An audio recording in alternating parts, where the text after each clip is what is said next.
Hey guys, Vigids, apa kabar? How are you hari ini? Welcome back to Paranormal. In today's video, gua mau ngomongin salah satu dari 10 kasus yang terkenal di Singapura. Yes, kali ini gue mau ngebahas kasus di Singapura, cause I never talk about it before. Don't nobody tell me. Jujur, gue nggak pernah nyangka yang namanya ada anak kecil yang menjadi pembunuh bayaran di dalam dunia nyata ini. Gue kira cuma di film atau cuma di anime, but here we go. Kenapa gue baru ngebawain konten ini sekarang? I don't know, okay? So here's Anthony Ler, salah satu pria terkejam dari Singapura. Let's go.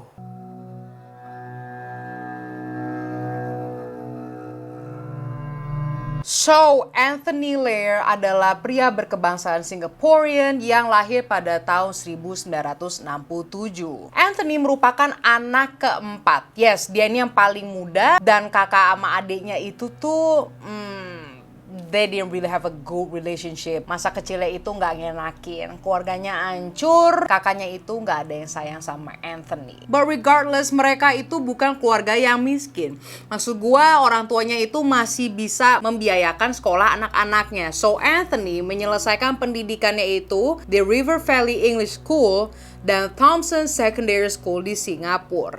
Lalu dia melanjutkan studinya di Politeknik. Nah, tetapi semakin beranjak kayak ini anak-anak ya kan sekarang udah pada mulai kuliah, orang tuanya nge-cut off biaya pendidikannya mereka. Jadi si Anthony itu baru tahun pertama di Politeknik jadi berhenti karena bapaknya itu udah nggak mau bayarin dia kuliah lagi. And now we also know bahwa Anthony Ler itu merupakan siswa yang biasa aja. Nilainya tuh nggak yang wow, bukannya anak goblok banget, no, none of that. So prestasinya dia tuh oke-oke aja karena emang orang tuanya itu nggak pernah menuntut dia menjadi anak yang kayak lu mesti nilainya A, kalau bukan 100 gua gebuk. Nggak, orang tuanya nggak kayak gitu. Tetapi ya tetap hancur keluarganya. Setelah dia berhenti kuliah Politeknik tuh ya tadi, akhirnya si Anthony ini melanjutkan wajib militer selama 2 tahun. Namun setelah 2 tahun bukannya dia langsung pulang, dia malah melanjutkan 5 tahun lagi. Anthony mengejar karirnya di militer selama 7 tahun berarti. Dan selama 7 tahun di militer itu dia mendapatkan gelar sergeant. Okay, so what happened after that? Setelah 7 tahun ini dia ngapain? Dia putusin deh tuh karir di militer dan mencoba menjadi pekerja independen. Dimana si Anthony Ler ini membuka beberapa bisnis, mulai dari graphic designer, fotografer, dan menjadi penerbit koran dan majalah. Tetapi semuanya berakhir dengan kebangkrutan dan kegagalan. Udahlah pada bangkrut, utangnya dia banyak, karena kan yang namanya bikin bisnis baru tuh dia minjem uang kemana-mana lah ya. Akhirnya jumlah utangnya itu nggak karuan. But then hidup itu full of unexpected things, dimana banyak hal-hal yang nggak kita kira-kira dateng kan ya. Wah, dimana ketika Anthony Ler lagi terpuruk begini, Anthony ketemu dengan seorang wanita bisnis yang namanya adalah Belinda. Mereka bertemu pada tahun 1997. Belinda ini adalah sales dan marketing executive. Oke, jadi ya intinya dia membantu dikit lah secara finansial untuk Anthony Ler. Ya udahlah dia menjalani hubungannya dengan Belinda, tetapi secara bersamaan Anthony Ler sebenarnya udah nikah, gengs. Bukan sama Belinda. Dan belum cerai lagi. So, siapakah istrinya?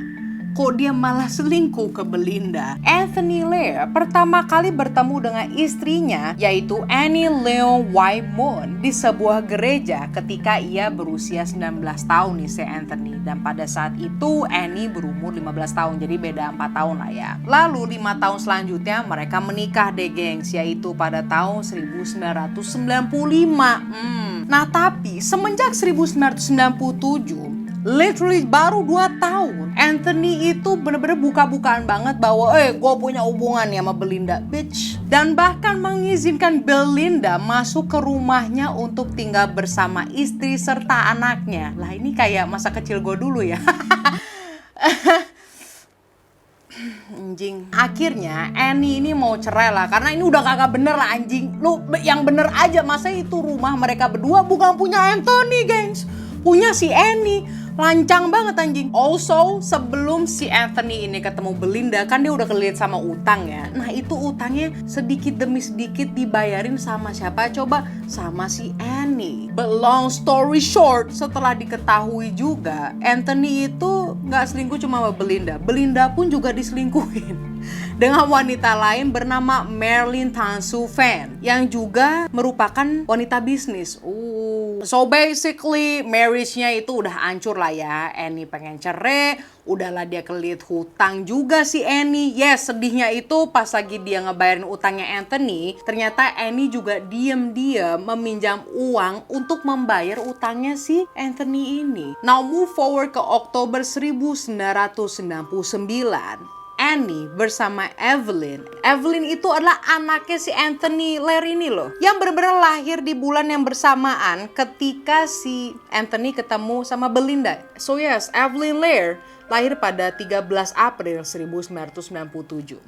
So anyways, pada Oktober 1999 ini Annie dan anaknya Evelyn ini memutuskan untuk meninggalkan Anthony Lear, dan mereka berdua ini akhirnya tinggal bersama ibunya Annie, yaitu di sebuah flat atau kayak apartemen kecil gitu lah ya. Yaudah tuh mereka pindah. Nah setelah tahun 99 Oktober itu kita maju ke Agustus tahun 2000. Belum sampai setahun ya. Tetapi di seling waktu tersebut Anthony ini udah mulai ada uang lagi, di mana dia membuat bisnis penerbitan majalah dan koran. Tetapi pada Agustus tahun 2000 dia mulai bangkrut lagi. Aduh. Dikarenakan itu Anthony Lear mencoba untuk bunuh diri dengan cara mengoverdosis sendiri, memakai obat tidur, lalu dia masih hidup, gengs. Ya, bisnisnya gagal, upaya untuk bunuh diri pun gagal. Anthony Lear dibawa ke rumah sakit. Lalu setelah kejadian itu Annie balik lagi, tetapi bukan kayak sebagai istrinya Anthony ya, hanya untuk membantu aja dalam rumah sakit gitu. Nah bagi Anthony pada saat itu, dia kira itu adalah tanda-tandanya bahwa pernikahan mereka dapat didamaikan. Oh hell no. Namun itu tidak terjadi, bitch, karena Annie mulai mengajukan gugatan cerai pada Februari tahun 2001. So what do we know, yo? Anthony yang dililit Anthony yang dililit utang tahu banget bahwa mengingat situasi keuangannya yang kayak begini, dia tidak mungkin mendapatkan hak asuh atas putrinya. Tadinya dia mau menjual flat apartemennya untuk bayar hutang dia, tetapi itu properti punya istrinya, gengs. Lo bayangin ya, itu tempat yang dia tinggalin tuh punya istrinya. Dan saking istrinya udah muak sama si Anthony, gak mau keluar-keluar dari apartemennya, dia yang cabut ke tempat ibunya. Anthony Lear mempunyai strategi baru, yaitu Anthony ingin membunuh istrinya sendiri agar dia mendapat hak asuh anaknya dan dapat menjual apartemen Annie atau istrinya. Pada Februari tahun 2001, Anthony Lear berteman dengan sekelompok 5 remaja laki-laki yang sering berkumpul di luar restoran McDonald's di Pasir Ris. Aneh banget kan ya si Anthony tiba-tiba menjadi temenan sama anak remaja. Dan yang paling anehnya lagi itu mending ketemunya cuma sekali, tetapi bertemu hampir setiap hari di depan McDonald's. Ngobrolin apa? Let's find out. Setelah mereka beberapa kali bertemu, ia bertanya kepada anak laki-laki itu, apakah mereka berani untuk membunuh orang. Salah satu dari mereka bertanya, emangnya lu mau bayar berapa? Terus Anthony bilang, ya udah sebutin harga kalian. Salah satu anak laki-laki yang namanya Vigneswaran Krishnan yang masih berumur 17 tahun, dia menjawab, gua mau kalau 1 juta Singapura dolar. Anaknya satu lagi, umurnya 16 tahun, namanya itu Gavin, mengatakan 100.000 Singapura dolar aja deh. Dan anak laki-laki yang ketiga, yaitu namanya Sea Chehao, berkata 100 Singapura dolar aja. Dia pokoknya paling murah. Dari ketiga anak tersebut, Anthony menyetujui harganya si Gavin, yaitu 100.000 Singapura dolar. Dan anak-anak ini nanya, emang target lu siapa sih? Kok sampai ngomongin kayak begini? Anthony terus bilang, target gua adalah istri gua. Dan ia juga mengatakan bahwa Anthony sangat benci banget dengan Annie. Anthony mengatakan bahwa ia akan membayar jumlah itu untuk setiap anak laki-laki yang berani melakukannya. Semua anak laki-laki ini pada ketawa, dikira cuma bercanda anjing. Tetapi si Vignesh Varan Krishna dan Seat Sehau lama-kelamaan mundur. Karena selain feelingnya mereka berdua, setiap ketemu sama Anthony itu selalu ngelampiasin betapa bencinya dengan istrinya dan dia ngomongin strategi dia cara ngebunuh istrinya tuh kayak gimana. Kaburlah itu dua anak kecuali si Gavin yang menawarkan 100.000 Singaporean dollar ini. Pada minggu pertama pada bulan Mei tahun 2001, Anthony kembali bertemu dengan si Gavin ini. Tetapi kali ini Gavin membawa sahabatnya yang berumur 15 tahun. Nah, dari kepolisian Singapura, nama temannya ini tidak dapat disebut, jadi mereka panggilnya itu adalah si Z. Oke, si Z ini temannya Gavin. Udah mulai nyambung kan ya? Oke. Ketika mereka bertemu nih ya bertiga, Anthony meminta mereka untuk membunuh istrinya dengan menutup mulutnya dengan satu tangan lalu menggorok lehernya. Gavin dan temannya ini kemudian dibawa ke tempat Anthony untuk berlatih dengan menggunakan koran dan pisau. Ya udah deh, mereka latihan lah di apartemennya si Anthony, which is itu punya istrinya. Lalu mereka pulang. Ketika on the way pulang, si Gavin nih ngomong nih sama si Z. Z, jangan ambil deh pekerjaan itu, dia bukan bercandaan loh. Yes, Gavin nyadar bahwa ini udahlah bukan bercandaan dan bener-bener merusak moral banget sih. Maksudnya, what is this? Nyeremin banget sih, kok gue bisa ketemu sama orang kayak begitu, kenapa gue iyain. Namun sahabatnya Gavin ini, si Z, mempunyai tujuan yang lain.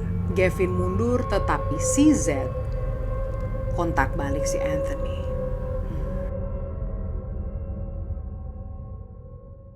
Pada 10 Mei tahun 2001, upaya yang pertama kalinya dimulai. Si Z ini dibawa ke Hougang Avenue 9 oleh Anthony Lear yang menyuruh pergi ke blok 923. Yaitu adalah tempat tinggal ibunya Annie Leong. Kenapa ke sana? Karena si Annie itu tinggal di sana kan pada saat itu. Atas instruksinya Anthony, si Z ini disuruh ngegunain helm untuk mencegah identifikasi wajah dan mempersenjatai diri dengan pisau steak panjang yang diberikan oleh Anthony. Ya udah, si Z ini nunggu di seberang apartemennya si Annie ini. Lalu dia melihat ada taksi dan yang turun itu ada seorang wanita.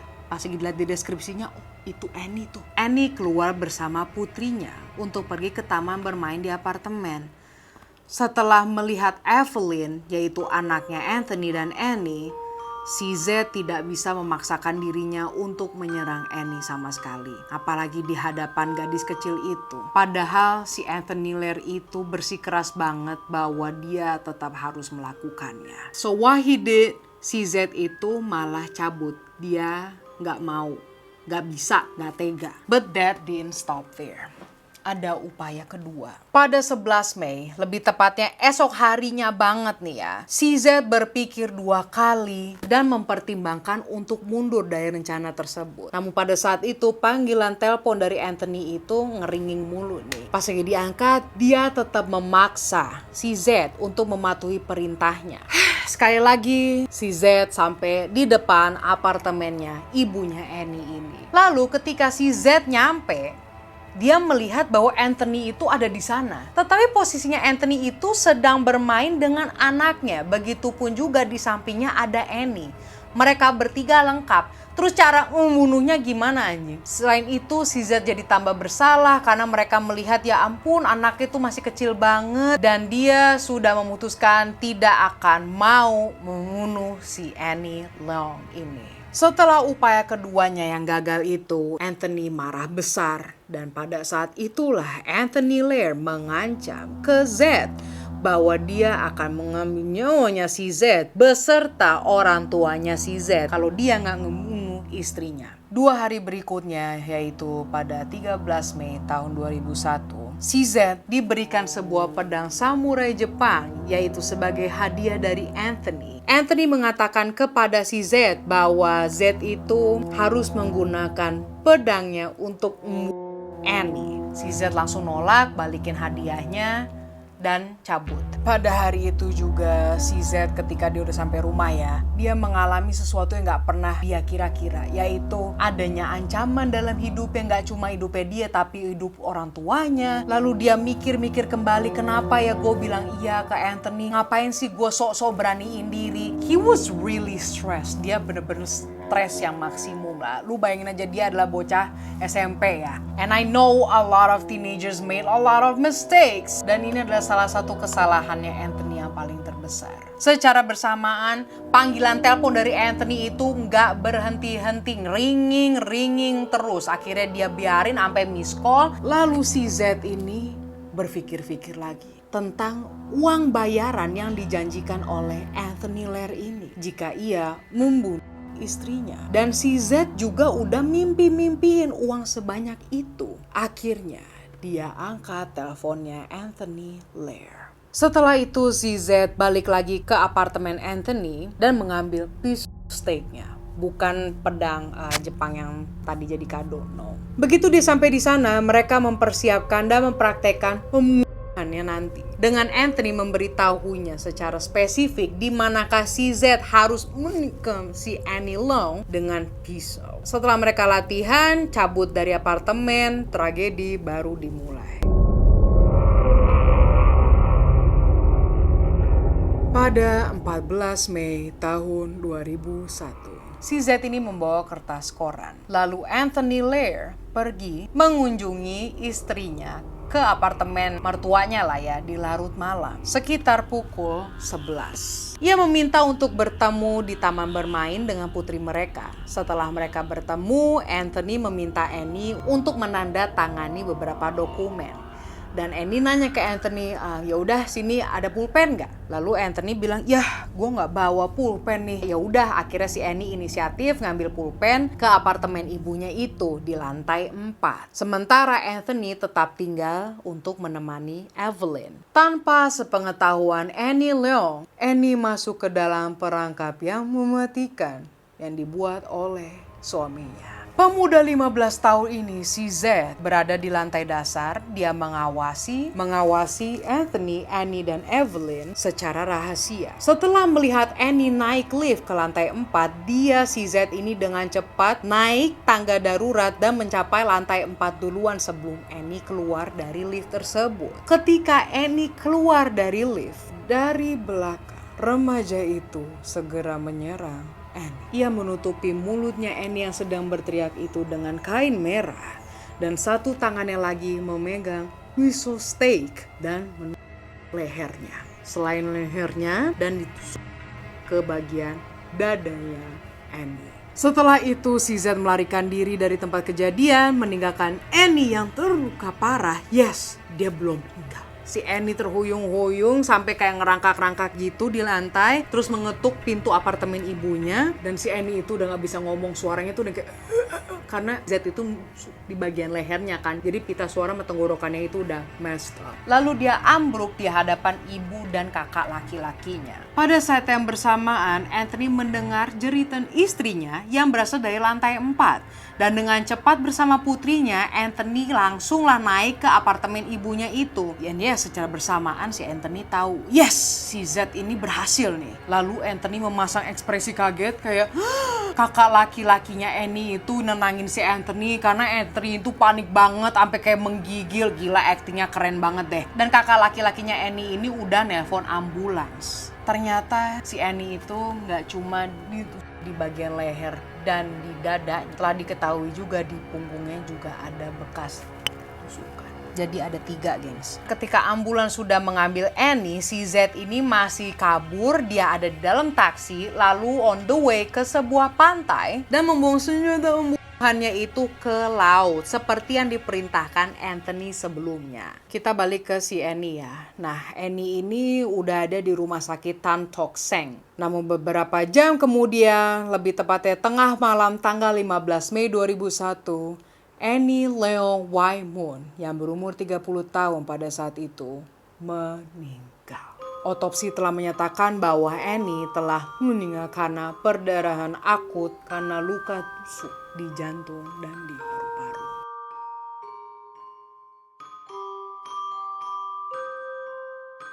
Penyelidikan polisi yang dipimpin oleh ASP Richard Lim Beng-ji dilakukan segera setelah mereka mengambil kasus tersebut. Polisi menjelajahi TKP dan hanya menemukan satu petunjuk doang. Satu petunjuk doang, yaitu adalah halaman depan koran yang sobek. Ternyata itu halaman depan koran yang sobek itu adalah kertas yang tadi gue bilang yang dibawa oleh si Z itu. Jadi itu gunanya buat apa? Ternyata itu untuk ngebungkus pisaunya. Of course, semuanya yang berkelibatan dengan Annie pada malam kejadian itu dipanggil untuk diinterogasi. Namun ketika interogasi dengan Anthony ini tidak kooperatif, terus kayak bermusuhan gitu sama polisnya, agresif, dan menyangkal keterlibatan dalam pembunuhan istrinya. Namun bahasa tubuhnya dan cara dia ngomong itu tuh bener-bener sangat mencurigai, di mana akhirnya pihak kepolisian membuat Anthony menjadi tersangka utama. Tunggu bentar, gue belum selesai. Anthony masang sandiwaranya itu nggak cuma pada malam kejadian itu loh. Di pemakaman istrinya, si Anthony Lear ini nangisnya nggak karuan, yang sedih banget. Sampai bener-bener keluar air mata. Dan bahkan memberikan sebuah speech kayak pidato gitu, di mana ia bilang bahwa ia tidak setia dengan Annie dan dililit hutang, bahkan menggambarkan dirinya sebagai setan sambil menyebut istrinya sebagai malaikat. Pada akhirnya, polisi dapat surat izin untuk menggeledah tempat tinggalnya si Anthony. Dan di sanalah polisi menemukan bahwa salah satu koran di rumah Anthony halaman depannya robek. Dan pas lagi dibikin puzzle tuh, bukan puzzle ya, disambungin sama robekannya yang ditemuin di apartemen ibunya. Pleng, oh ini match banget anjing. Ketika ditanyakan tentang hal itu, Anthony berbohong bahwa dia tidak tahu ini halamannya kok bisa hilang ya, kok bisa robek. Ini kayak nggak pernah gue punya koran ini, bitch. How is you gonna lie? You got caught in 4K, bitch. Pada tanggal 18 Mei 2001, 4 hari setelah pembunuhan Annie Leung, petugas polisi membawa 2 kenalan Anthony untuk diinterogasi. Yaitu adalah Gavin dan sahabatnya, si Z ini. Gavin masuk ke ruang interogasi. Sebelum ditanya, Gavin menyatakan bahwa si Z mempunyai bisnis dingin dengan Anthony. Lah, si polisi bingung kan? Hah? Maksud kamu apa? Bisnis dingin apa? Ya, bisnis upaya untuk membunuh istrinya, yaitu Annie Leung. Dan Z melakukannya. Gavin cepuin sahabatnya. But at the same time dia mesti cepuin karena itu sahabatnya kagak bener anjir. Akhirnya si Z kaget dan marah. Dari marah ke kepanikan. Dari panikan keluarlah sebuah pernyataan yang tidak dapat diumpetin. Ya si Z ngaku akhirnya. Namun dia merasa bersalah dan dia bersikeras bilang ke polisi bahwa si Z ini melakukan karena perintahnya Anthony. Hal ini akhirnya menyebabkan penangkapannya Anthony yang didakwa dengan pembunuhan berencana. Pemuda 15 tahun si Z ini yang tampil sebagai remaja kurus dan berkacamata juga ditahan dan didakwa melakukan pembunuhan. Menurut media, orang tuanya si Z ini sampai teriak-teriak histeris di pengadilan karena mereka masih belum percaya bahwa anaknya yang baik ini dapat melakukan hal yang sekejam itu. Yang tadi gue bilang di intro, keluarganya itu benar-benar keluarga normal. Keluarga yang memadai, namun si Z ini tetap melakukan hal yang sekejam itu. Si Z dihukum 17 tahun di penjara. Dan Anthony Lear, Anthony punya pengacara. Di mana si pengacara dan Anthony ini bersikeras banget bahwa Anthony itu tidak membunuh istrinya. But no, none of the Singaporeans out there in the pengadilan percaya itu. Because bukti-buktinya tambah banyak yang keluar. Anthony kalah. Dan ia mendapatkan hukuman yang membuatnya dia ketawa dan senyum-senyum sendiri. Ketawa dan senyum-senyum loh. Pada 13 Desember tahun 2002, Anthony Lear yang pada saat itu berumur 35 tahun dengan senyuman di wajahnya digantung di penjara Changi pada saat jam 5 subuh. Ini kasusnya panjang banget. Tenggorokan gue udah sakit. But I want to know, gue pengen tahu, what do y'all think about this case? Jika kalian di posisinya Z, what would you do? Apakah kalian tetap menjalankan permintaannya Anthony itu untuk menyelamatkan orang tua lo? Atau, well, gue pengen tahu jawaban lo. So, I guess this is it guys. Ini video lumayan panjang. Mau be appreciated kalau kalian like and subscribe this video. Please.